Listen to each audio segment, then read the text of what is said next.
Plane snap roll once, twice, 3 times, 4 times, 5 times, high speed stall 5, quick high speed stalls, and look at the precision of these rolls. How about that? Together for Adam Baker, everybody. There's 10 times the force of gravity in that roll.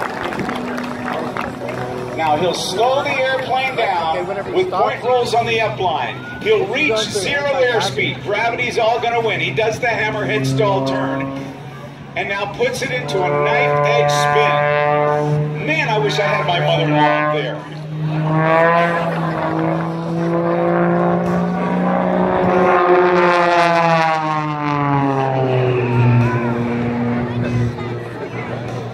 Adam is one of the few first-generation performers in the airshow industry.